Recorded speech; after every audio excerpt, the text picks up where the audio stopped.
In my capacity as chairman, my priority has been to ensure that this committee is fully responsive to the interests and concerns of the American people. To that end, I have sought to significantly increase our oversight efforts and promote greater accountability, efficiency, and transparency in the agencies, programs, and operations under this committee's jurisdiction. I've been committed to expanding the committee's role in shaping U.S. foreign policy and have opened many committee-hosted meetings to the entire House.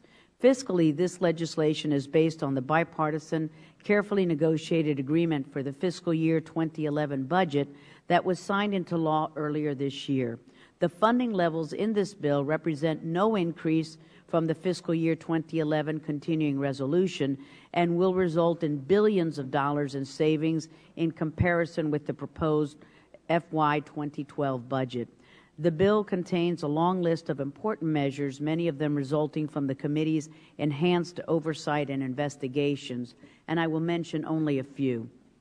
In foreign assistance, a key objective is to move countries from perpetual dependence on foreign donors to sustained economic growth that will lift their population out of poverty using innovative, efficient methods and public-private partnerships. In this regard, the goals of the Millennium Challenge Corporation serve as a guide, especially the emphasis on ending corruption and ensuring that U.S. taxpayer dollars do not fill the coffers of corrupt governments.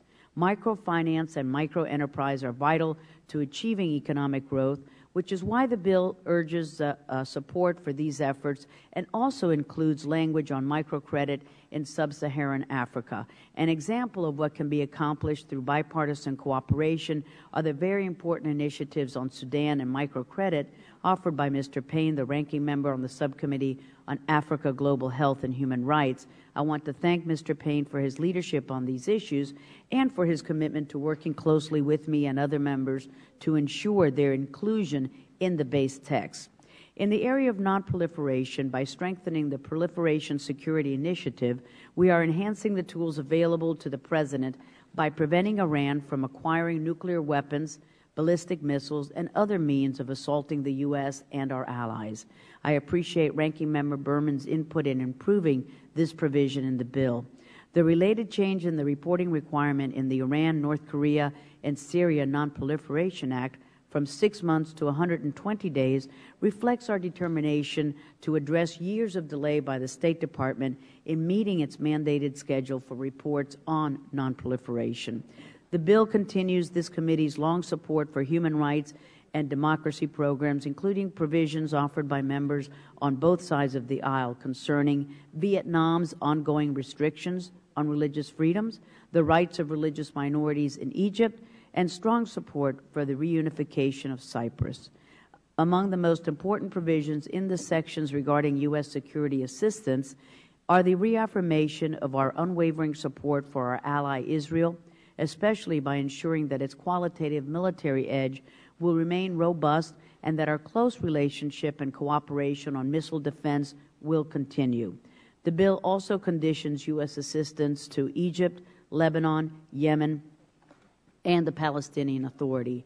Basically, if Hamas, Hezbollah, and other foreign terrorist organizations or violent extremist groups hold policy positions in their respective governments that they are not to receive U.S. assistance unless the President determines that it is vital to the national security interests to allow it to go forward. Our goal is to promote democratic governments in these countries and ensure that U.S. taxpayers are not subsidizing groups that seek to undermine U.S. policies, interests, and allies. Turning to Pakistan, the language in this bill puts that government on notice that it is no longer business as usual and that they will be held to account if they continue to refuse to cooperate with our efforts to eliminate the nuclear black market, destroy the remaining elements of Osama bin Laden's network, and vigorously pursue our counterterrorism objectives. I think the prospect of a cutoff of assistance will get their attention and that the games being played with our security will finally stop. There are a number of provisions that stem from this committee's oversight and investigations, such as the reforms of the State Department Inspector General and the Peace Corps. A priority in the Peace Corps section has been to address the sexual assault and abuse that Peace Corps volunteers have been subjected to, and that have been ignored or covered up by officials for decades. This is based on bipartisan legislation introduced by Mr. Poe that I was proud to co-sponsor and work on with him. There are many other reforms and provisions aimed at improving our foreign relations agencies and programs, but I do not have time to go into them here. From the first, my goal has been to have a Foreign Relations Authorizations Bill enacted into law after many years of failed attempts or simply not trying at all. To ensure that we do not relapse, the authorization in this bill is limited to 1 year, which will necessitate our addressing it again in order to ensure that we thoroughly review how State has implemented the policies and reforms. It is my hope that this bill will emerge from the committee with the support of a large majority and then quickly go to the floor. Hope springs eternal. With that, let's get to work. I now turn